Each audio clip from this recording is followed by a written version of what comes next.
Las palabras tienen vida propia. Seguimos diciendo que el sol sale por el este, aunque desde hace siglos sabemos que el sol no sale por ninguna parte, porque es la Tierra la que se mueve. Asimismo, aunque sabemos que quedan muy pocas islas desiertas y que nuestras posibilidades de terminar en una de ellas es más que remota, cada tanto escuchamos una pregunta clásica: ¿qué libro te llevarías a una isla desierta? Ya sabemos que el ser humano es ese animal que hace listas, de la compra, de deberes, de buenos propósitos, de discos que hay que escuchar antes de morir, de películas que hay que ver o de libros que hay que leer. Aunque el número 10 tiene mucho prestigio, la más arriesgada es la lista de 1, es decir, el libro de la isla desierta. La verdad es que el mero hecho de pensar que el libro se lo llevaría a uno supone que lo metería en la maleta antes de salir y lo sacaría al llegar, es decir, que va de vacaciones. Pero basta escuchar las palabras isla y desierta para que irremediablemente pensemos en un naufragio, más todavía, en un náufrago, Robinson Crusoe. Si me disculpan la primera persona, les contaré que el primer libro que publiqué en mi vida, lo publicó la editora regional de Extremadura, se titulaba Naufragios. Yo soy por naturaleza optimista, aunque no antropológico, pero caigo en la cuenta de que el último trata de un terremoto, el último libro que publiqué, y otros dos se titulan Mientras arden y Frágil. Mejor no sigo por ahí, porque en el fondo lo que quería decir es que nunca he vivido un naufragio, todo lo más un terremoto, o por ser más preciso, sus consecuencias. Fue hace 2 años en Chile, y no por gusto, sino porque me envió el periódico para el que trabajo. Allí escuché la historia de Martina, una niña de 12 años que el 27 de febrero de 2010, de madrugada, dio la alarma de maremoto en la isla Robinson Crusoe, del archipiélago Juan Fernández. La gente no sabía qué atenerse, pero ella sí. Intuyó el tsunami y echó mano de una maza de hierro que cuelga en la plaza del pueblo para tocar el gong. Que una isla se llame Robinson Crusoe es otra demostración de que las palabras, las ficciones, los libros tienen vida propia. Hasta que la literatura triunfó sobre la geografía, las islas del archipiélago Juan Fernández llevaban el nombre que les había puesto Juan Fernández, un marinero portugués que en 1574 se perdió entre Perú y Valparaíso y dio con sus huesos en un archipiélago de 3 islas a 700 kilómetros de la costa chilena. Para no complicarse la vida, Fernández llamó a las islas Más a Tierra, Más Afuera y Santa Clara. Solo esta, Santa Clara, que está deshabitada, o sea, casi desierta, conserva su nombre. Las otras 2 se llaman ahora Isla de Alejandro Selkirk e Isla Robinson Crusoe. Algo así como si Oviedo hubiera pasado a llamarse Vetusta a partir de la publicación de La Regenta. Lo curioso es que Selkirk y Robinson son la misma persona. Mejor dicho, el primero fue la inspiración del segundo. Alexander Selkirk fue un marinero escocés que, tras rebelarse contra su capitán, fue abandonado en la isla Más a Tierra en 1704. Pasó 4 años solo hasta que 2 buques británicos lo llevaron a Escocia, donde se convirtió en una pequeña celebridad. 15 años más tarde, Daniel Defoe publicó su famosa novela, que se convirtió en un éxito inmediato y pasa por ser la primera novela en lengua inglesa, con todo lo que eso significa. Llegados a este punto se impone una pregunta: ¿tenía Robinson libros en su isla desierta? Y la respuesta es sí. En el capítulo 4 del libro, el náufrago rescata de su barco encallado. Al personaje no lo abandonan, porque la ficción es menos cruel que la realidad. Rescata, decía, mapas, libros de navegación, devocionarios, varios libros portugueses cuya identificación sigue entreteniendo a los eruditos, y 3 Biblias. La Biblia es importante, y no solo porque, más allá de que uno crea o no que fue inspirada directamente por Dios, es el libro de los libros también, y además un título fijo en las islas desiertas. Y más si son islas misteriosas, como la isla misteriosa de Julio Verne, cuyos protagonistas llegan accidentalmente en globo aerostático a la isla Lincoln, que por cierto no existe. A esa isla les hará llegar el enigmático capitán Nemo un arcón con varios libros, y todos muy útiles: un atlas, un diccionario de lenguas polinesias, una enciclopedia de ciencias naturales y una Biblia. Verne dice que el capitán Nemo atesoraba en el Nautilus, el submarino, una biblioteca de 12.000 libros, la mitad que el propio Verne, pero un número astronómico si pensamos que en Vinci, la ciudad natal de Leonardo, en la supuesta casa en la que nació, se muestra una lista con los libros que 400 años atrás formaron la biblioteca del autor de la Gioconda. Son solo 75, pero no faltan Tito Livio, Plinio, Ovidio, Lucano, Alberti o San Agustín. ¿Cuántos miles habrá en esta feria del libro? ¿Habrá alguno de esos autores? ¿Somos nosotros más inteligentes que Leonardo da Vinci? Me gusta pensar que el libro de la isla desierta es un antídoto contra la tendencia actual a medirlo todo en audiencias y al peso. Lo más visto, lo más seguido, lo que más amigos tiene en Facebook, el que más seguidores tiene en Twitter. Hay gente que camina por el bosque y solo ve leña para el fuego. Lo dijo un escritor inglés y es algo que tal vez por aprovechar el bosque siempre me ha recordado la idea de una escritora estadounidense. Un poeta es alguien que de una mesa hace un árbol. Un poeta, y yo añadiría un lector. ¿De qué no será capaz la imaginación si es capaz de cambiarle el nombre a las islas? Dije antes que nunca había vivido un naufragio, pero que uno no haya vivido un naufragio no quiere decir que no pueda convertirse en náufrago. Yo mismo lo fui, con 14 años. Los libros me interesaban más bien poco, prefería el fútbol. Es decir, prefería a Celayeta, a Celaya o López Ufarte a Lope de Vega. Eran los años gloriosos de la Real Sociedad. Como la adolescencia es un tiempo de catástrofes, me quedé solo en el pueblo de mis abuelos maternos, en Las Mestas, en Las Urdes, con una media de edad de sus habitantes a final de septiembre rondando los 70 años, yo tenía 14, días interminables y un puñado de libros que andaban por la casa. Entre ellos estaba Si te dicen que caí, de Juan Marsé, que a su manera habla de adolescentes y era el libro que, diría pomposamente, me estaba esperando. Desde entonces, o desde un poco más tarde, no exageremos, me gano la vida leyendo y escribiendo de lo que leo, algo que parecía imposible en los tiempos en que miraba con desdén la, digamos, biblioteca de nuestra casa familiar.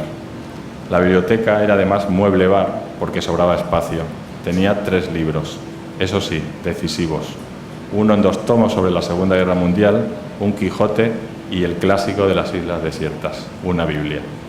Como decía Augusto Monterroso de la de su pueblo, la biblioteca era tan mala que solo tenía libros buenos. Como la lectura es una enfermedad contagiosa, nunca agradeceré lo bastante a mis padres, aquí presentes, que se sacrificaran por hacer de nosotros, por decirlo así, gente capaz de pensar que en cada mesa se esconde un árbol. Es decir, que el mundo puede ser distinto. Dudo que nadie se llevara a una isla desierta el primer libro que leyó, pero visto el efecto que causó en mí el artefacto perfeccionado por Gutenberg, siempre me ha gustado saber cuál fue el primer libro en la vida de alguien.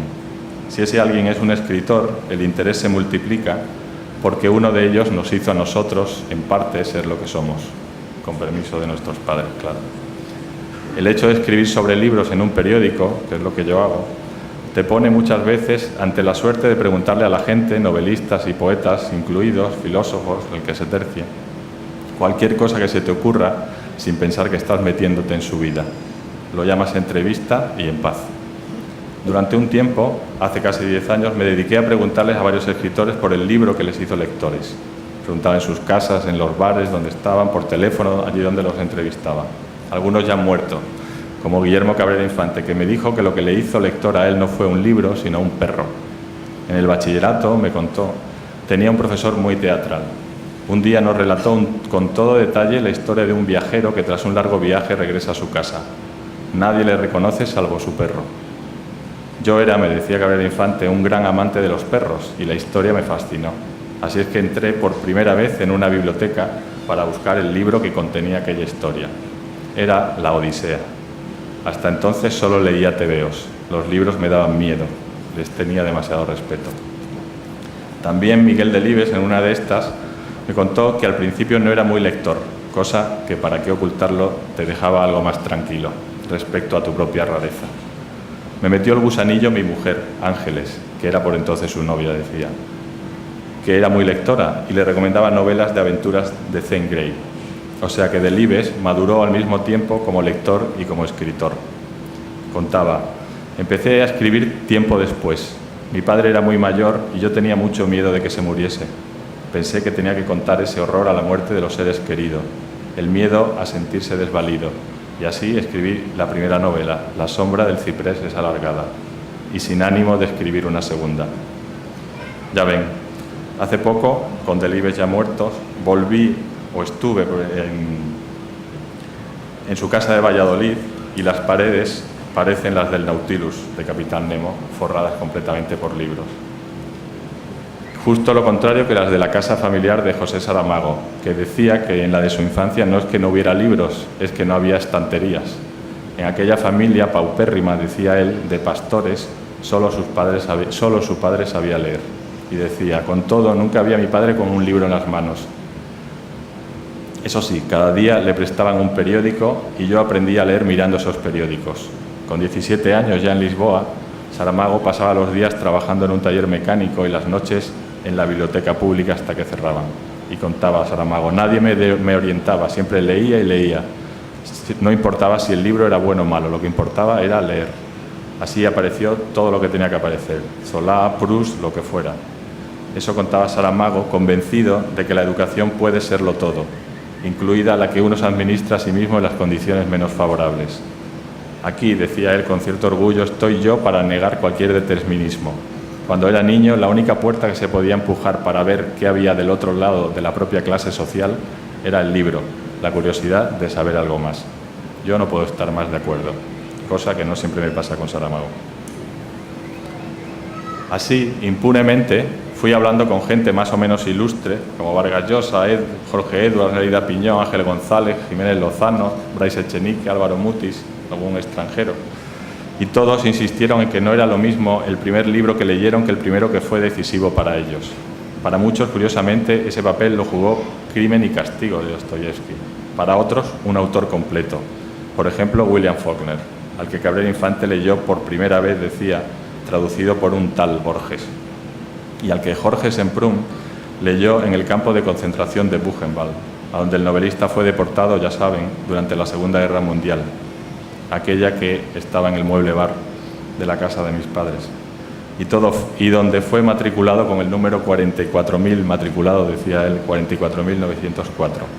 Y yo le pregunté, ¿qué hacía una novela en un sitio así?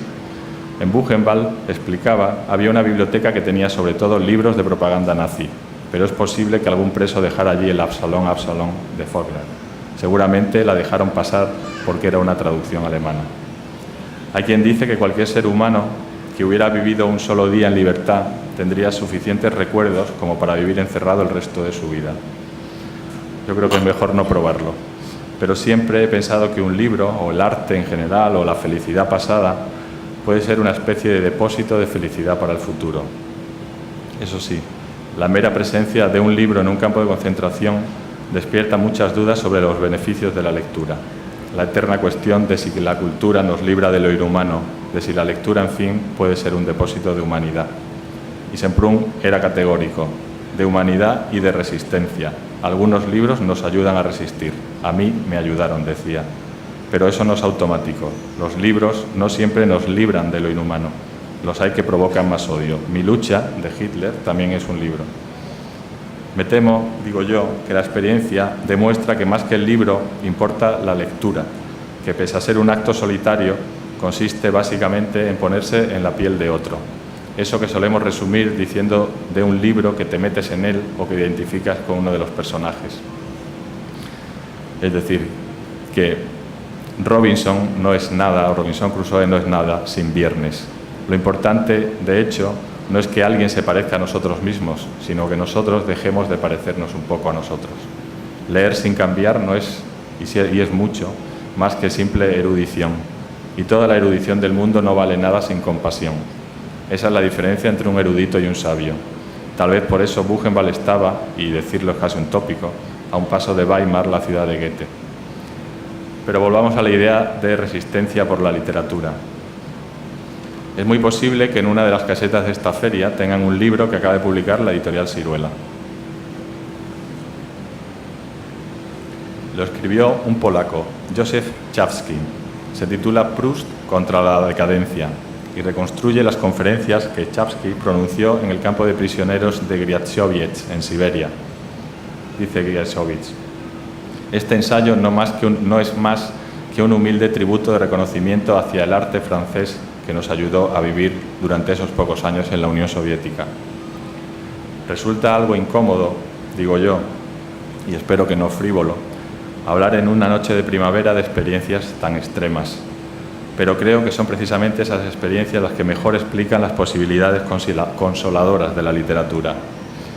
En Si esto es un hombre, Primo Levi llega a decir que alguna vez en Auschwitz habría dado su ración de potaje a cambio de recordar el final de unos versos de la Divina Comedia para traducírselos en un francés macarrónico a un preso que esperaba con él en la fila del rancho. Todo un lujo en un lugar en el que se traficaba con los alimentos. En La barbarie de la ignorancia, un libro de conversaciones con un periodista, precisamente, George Steiner relata un episodio más extremo aún. En la Unión Soviética de Brezhnev había una joven profesora de literatura inglesa a la que metieron, por una delación absurda, en una celda sin luz, sin papel y sin lápiz. La profesora conocía de memoria los más de 30.000 versos del Don Juan de Lord Byron y se dedicó a traducirlos mentalmente en la oscuridad. Cuando salió de la prisión había perdido la vista, pero dictó la traducción a una amiga. Y hoy, contaba Steiner en ese libro, esa está considerada la mejor traducción rusa de Byron. Cuando yo mismo recurrí a Steiner en esa impertinente ronda de preguntas sobre los primeros libros, él estaba en su casa en Londres y por teléfono me dijo que aquella historia se la contaron en Rusia, que él no había conocido a la traductora, pero que su caso era real. Y añadió, de todos modos, tampoco sorprende en una cultura acostumbrada a aprender los textos de memoria. De hecho, si los poemas de Mandelstam sobrevivieron fue porque su mujer los aprendió así. En algunos regímenes, la memoria se convierte en la única forma de evitar la censura y la destrucción. Fue entonces cuando yo saqué la pregunta del millón, que por entonces ya eran 6.000 euros. ¿La lectura es una reserva de humanidad? Su respuesta fue esta. Al menos es un modo de resistencia ante el olvido y la mentira, tal vez el último, el único. Por eso no me explico por qué los jóvenes, que son los llamados a resistir, no leen. Me pregunto cuántos jóvenes, decía él, son hoy capaces de leer un texto mínimamente difícil. El futuro, me temo, se parecerá a la Edad Media, con una pequeña élite que será la única interesada en saber leer. Yo no soy ni mucho menos tan apocalíptico como Steiner, pero he sabido que Steiner, es sabio hasta para contradecirse, porque su relato de la traductora tiene esta glosa. Ante una historia así me digo varias cosas. En primer lugar, que la mente humana es totalmente indestructible. En segundo, que la poesía puede salvar al hombre, hasta en lo imposible. Para terminar, les diré que en mi particular tercer grado no faltó otra pregunta enrevesadamente ingenua. ¿Cómo transmitir el gusto por la lectura? ¿Cómo hacer que nuestros hijos lean? ¿Valdrá con decirles que leer ensancha la imaginación y que imaginar que el mundo puede ser distinto nos hace ser más críticos y más difíciles de manipular? Para terminar también, les contaré la respuesta que me dio Juan Marcé, el autor precisamente de Si te dicen que caí, o sea, mi particular caída del caballo camino de Damasco, o del guindo, o mi subida al guindo, mejor dicho. El gusto por la lectura, decía, se transmite como se transmite el interés por una película, contándola bien. Hay que hechizar, y por eso son tan importantes los maestros, porque son los encargados de desplegar el hechizo. Porque, ¿qué buscamos en un libro? Primero, el placer. Y luego, aunque suene algo profesoral, decía Marcé, el conocimiento. Lo que uno busca es, como decía Nabokov, recordaba él, un estremecimiento en la espina dorsal. Marcé me convenció, pero yo sigo preguntando. En parte, me pagan para eso. Ya ven, un chollo que consiste, ya lo decía al principio, en hablar del placer que supone pertenecer al club de, como diría Marcé, los estremecidos. Que son minoría, más lo eran cuando la educación no era universal y pública. Por eso, sobre todo en estos momentos, es tan importante que sea, junto a la sanidad, lo último en sufrir recortes en medio de una crisis. Es un lujo que ningún país puede permitirse. Si la tecnología o la velocidad le dan la razón a Steiner y volvemos a la Edad Media, que no sea porque nos lo hemos ganado. Cuando le pregunté a otra de mis ilustres víctimas si los buenos lectores serán siempre una minoría, como creía este profesor, me dijo que es posible, pero añadió, lo que hay que hacer es que parezca una minoría envidiable. O sea, añado yo, capaz de disfrutar con un libro si por azar termina en una isla desierta o en una feria del libro. Muchas gracias.